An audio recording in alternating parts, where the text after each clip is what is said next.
ఏడబోయిందని అందరూ కొబ్బరికాయలు కొడుతున్నారని మంత్రి కోమటిరెడ్డి వెంకటరెడ్డి అన్నారు. బీఆర్ఎస్ పార్టీలో నాయకులు కాంగ్రెస్ బీజేపీలోకి వెళుతున్నారు. చివరికి వాళ్ళు నలుగురే మిగులుతారని ఎద్దేవా చేశారు. నా బలం బలగం బ్రాహ్మణ వెళ్లంల వానాకాలంలోపు బ్రాహ్మణ వెళ్లంల కాలువలు తీయించి చెరువులు నింపి సాగర్ నీళ్లతో సాగుకు నీరందిస్తానని కోమటిరెడ్డి చెప్పారు. ఇక్కడ ప్రజల సమస్యల పరిష్కారం కోసం కార్యాలయం ఏర్పాటు చేస్తానని అన్నారు.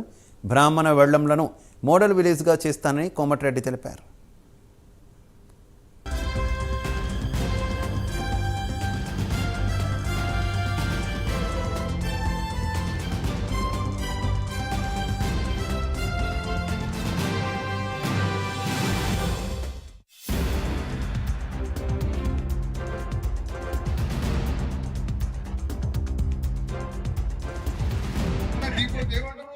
అందరు కొబ్బరికాయలు కొడుతున్నారు.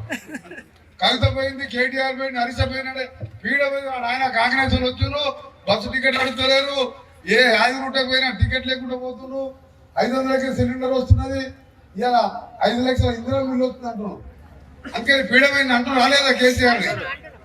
నేను నన్ను అట్లా అనిపించుకోను, నేను అలాంటి ఎంకరేజ్ ఉంటే పర్వాలేదు రా అనిపించుకోవాలి. అందుకని మీ అందరు కూడా అందుబాటులో వెళ్తుంటే ఇప్పుడు మాకు ఎవరో లిస్ట్ రాసి పెట్టిన మా లీడర్లు ఇవాళ కేసీఆర్ దిగిపోతే ఏమంటారు, అందరు కొబ్బరికాయలు కొడుతున్నారు. కవిత పోయింది, కేటీఆర్ పోయింది, హరీష పోయినాడే, పీడ పోయి ఆయన కాంగ్రెస్ వచ్చును, బస్సు టికెట్ అడుగుతలేరు, ఏ యాది రూటకు పోయినా టికెట్ లేకుండా పోతున్నారు. 500కి సిలిండర్ వస్తున్నది, ఇలా 5 లక్షల ఇంధనం బిల్లు వస్తుంది అంటున్నాం. అందుకని పీడ పోయింది అంటూ రాలేదా కేసీఆర్? నేను నన్ను అట్లా అనిపించుకోను, నేను అలాంటి ఎంకరేజ్ ఉంటే పర్వాలేదు రా అనిపించుకోవాలి.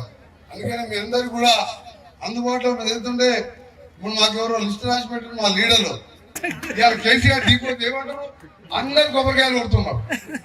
కవిత పోయింది, కేటీఆర్ పోయింది, హరీష పోయినాడే, పీడ పోయి ఆయన కాంగ్రెస్ వచ్చును, బస్సు టికెట్ అడుగుతలేరు, ఏ యాది రూటకు పోయినా టికెట్ లేకుండా పోతున్నారు.